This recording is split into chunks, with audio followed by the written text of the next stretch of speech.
We're going to preview Bears versus Rams coming up on Chicago Bears Now, but I want to hear from you guys. Is this a must-win for Matt Eberflus? Yes or no? Let me know in the comments section down below. Is Sunday against the Rams a must-win for Flus? Yes or no?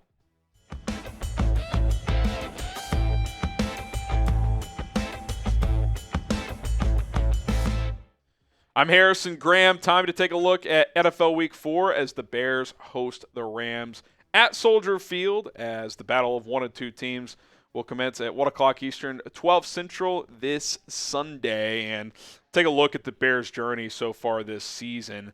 Got away with murder, if you will, in Week 1. Should not have won that game. Found a way, 24-17 against the Titans. Lost to tight one, 19-13 at Houston, but probably wasn't really that close.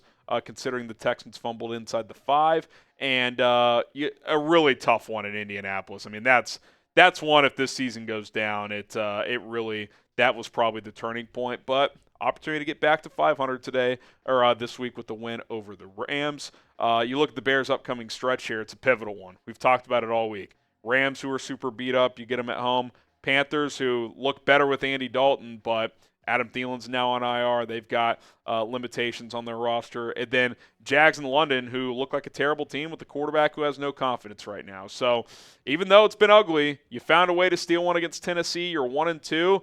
4-2 is still on the table, 3-3 at worst. And it all starts Sunday, and that's why it feels like a must-win. This feels like a must-win for Matt Eberflus. You lose Sunday, get to 1-3, all the pressure in the world on your shoulders against Carolina, and you're building the next week. I'm not sure this team could handle it. I really think they got to lock in and find a way to win this game. Now, you look at the latest injury report. This was from Thursday, putting out this episode on Friday from our live show for anyone who missed it. So we'll see if some of these guys practiced on Friday. Kevin Byard was a new addition with the back issue. That's not great. Terrell Smith still dealing with that hip. Darrell Taylor has had an illness this week, also listed with the knee injury. We'll see how serious that is. Zach Pickens with the groin. Andrew Billings with the knee after being limited Wednesday. Did not practice Thursday. Not ideal. And then Mercedes Lewis, his weekly rest day, so nothing really to be concerned about there. These 5 players were limited on Thursday. Darnell Wright with his back. After not practicing Wednesday, that's positive momentum.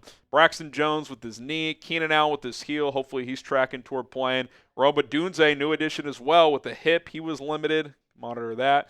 And then Kari Blasingame dealing with that knee and hand issue, so we'll see if he can return after missing the last 2 weeks. For the Rams, Cooper Kupp not expected to play on Sunday. He's still dealing with that ankle sprain, so no Puka Nacua or Cooper Kupp as you look at several notable Rams on injured reserve. Nacua, Steve Avila, Jonah Jackson, and Joe Noteboom, 3 of their starting offensive linemen there.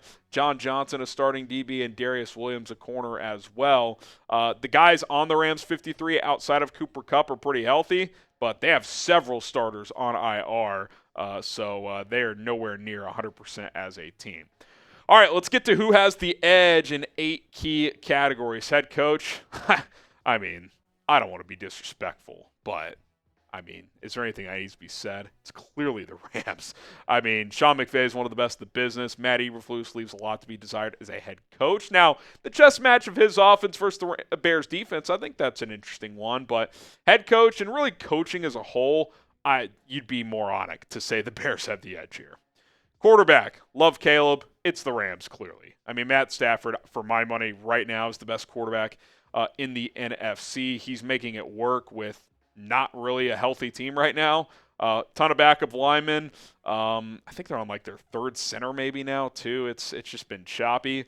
No Kupp, no Nacua. Higbee not available either, and he's playing pretty well. Caleb's gotten better by the week, but obviously needs to trim down the turnovers. And he's a rookie. Stafford's a vet that's probably going to the Hall of Fame. So, advantage Rams. Skill groups. I think it's actually pretty clearly the Bears with Nacua and Kupp out. Now, if those 2 guys were healthy, that'd be different. And obviously, you'd give the Rams the advantage at running back with Kyron Williams. But the Bears wide receiver room is notably better. Tight end room as well, with no Higbee for the Rams, is better. So I'll give the Bears the edge there. Offensive line. Push, question mark? I mean, if all were healthy, you'd definitely go the Rams, but they have a bunch of backups in there. It's sad. based on that, you should think the Bears, and it could play out that way, but it's hard to say the Bears have a better offensive line than anyone right now with the way they've played this year. So push question mark. If the Bears play better, it should be the Bears, given they're playing. The Rams have a bunch of backups out there, but hard to trust Chicago's offensive line currently.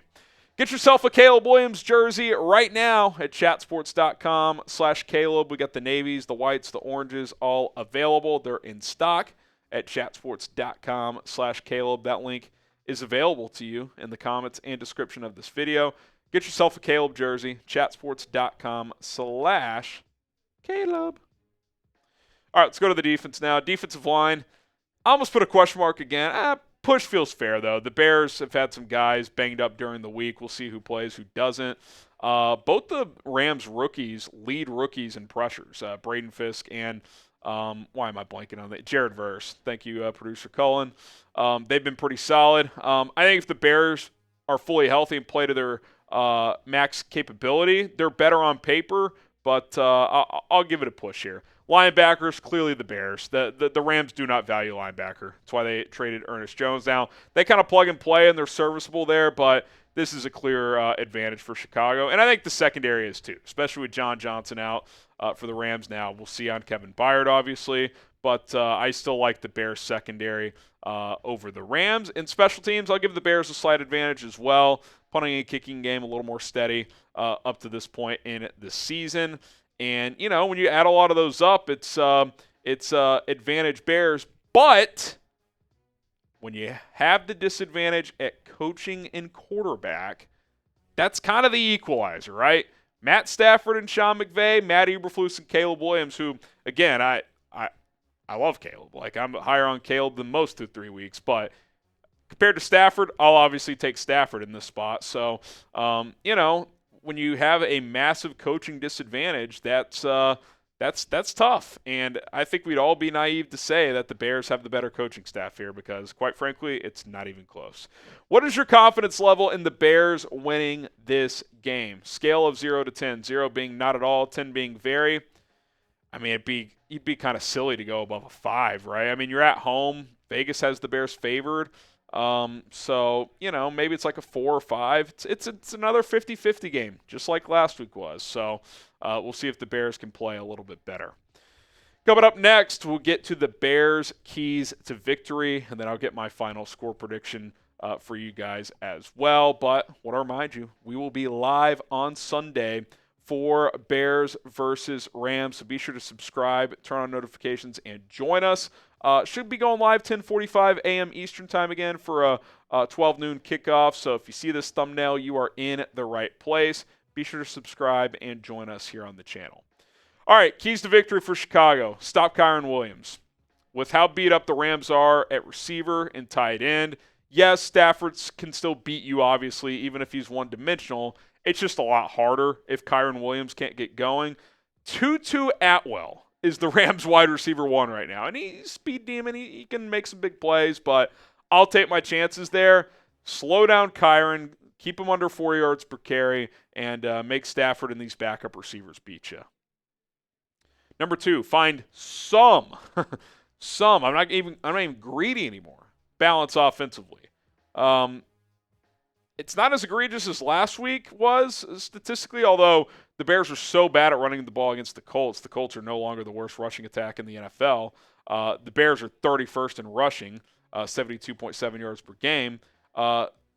And it seems like they're making a change. That report from Jeremy Fowler, that Roschon Johnson is expected to get an extended look. To me, that kind of signals he's probably going to start this game, which I think is the right move. Rams are 30th in rush defense, 177 per game. You should be able to rush for well over 100 yards, but I thought that was true last week when the Colts were giving up, let me check numbers again, 237 per game through 2 weeks. You ran for 63 yards and 28 carries. So I feel like this is generous by me, but I think with the change to Roschon, maybe that sparks something. Can you hit 85 yards? That's about half of what the Rams allow. 85 yards rushing on Sunday. It's not even half, actually. 0 for over, U for under. The most the Bears have rushed for this year is 84 in week 1. What do you think? 0 for over, U for under. If you're under, it's got to be a tough day. Number 3, cut down the turnovers. And this has not been squarely a Caleb problem. I think if you look at the 3 last week, you could only really put one squarely on his shoulders. That late ball to the sideline just can't happen. That's about as easy as it gets for a DB in the NFL. But the second one was catchable by Rome. The defender kind of grabbed his arm too. Could have been a PI call. I'm going to kind of call that a neutral one. And then the strip sack, Cole Kmet and Mercedes Lewis didn't do their job, and it wasn't a great scheme design to have a tight end get stuck one-on-one with Leatu Latu. So, I'm not making this solely about Caleb, but 5 turnovers in 2 games, you got to cut that down. You just do if you're going to win these games. Now, I'd rather him turn the ball over and continue to be aggressive than to go in a shell and just not pull the trigger like we saw all the time with Justin Fields. And I don't think he'll do that. We saw last week he kept firing away. So I'm not too concerned. But ideally, how about 1 turnover this week, right? 2 weeks ago, 3 last week, 1 this week. Like, that would be good progress in that regard while still hopefully being productive in the passing game. Get Stafford off his spot. If Matt Stafford, who can throw off platform, obviously, but you'd rather make him do that than just stand back there and carve you up. If your defensive line could generate some pressure, some of these guys a little banged up throughout the week. We'll see who goes, who doesn't. But if you can get him off his spot, if a guy like Montez Sweat can have a big game, you're playing against a bunch of backup linemen. Like, this should be a game where Flus doesn't have to blitz a ton, which is what he really wants to do. He wants to get home with 4, and if you can, and you can generate consistent pressure, that's going to give you a chance to be successful. And then lastly, and it sounds silly, dumb, because it is, but eliminate the dumb. Stop doing stupid shit. Coaching staff, stop with silly play calls in certain spots. Flus, don't challenge a guy if he's got 6 feet in bounds. Let's not have a delay of game out of a TV timeout. Like, it's been something every single game. Like, you just can't have these JV mistakes and win in the NFL. It just cannot happen. So eliminate that stuff. You're playing at home. The environment's in your favor. Eliminate the silly things, and that obviously helps as well. So with that being said, get your score predictions in. Bears versus Rams at Soldier Field. Who you got and what is the score going to be? I can't pick the Bears after last week. I just can't do it. I saw the Rams beat the 49ers with a lot of guys banged up. Now, I don't think that means they're going to blow out the Bears. I don't think the Rams will play as good, but they don't have to play as good. The Bears aren't as good as the 49ers. I'm going Rams 23-20. I hope I'm wrong. Maybe a little reverse jinx idea here, but they got to prove to me they can win this game. And I'll ask you this, and I'll challenge you this. When is the last time Matt Eberflus won a game where on paper he was clearly the inferior coach? It's been a while. It has been a while. So I'm going to go Rams here. And if I'm right, and I hope I'm not, I think the heat is going to ramp up in Chicago because fans, the organization, the higher-ups, they're not going to stand for this much longer. And 1-3 is not what we signed up for with this schedule. All right, there you have it, my Bears-Rams preview. Is it a must-win for Flus? If it is, well, I picked against them, so we'll see how it all shakes out on Sunday. We will be live an hour and 15 minutes before kickoff, so subscribe and join us.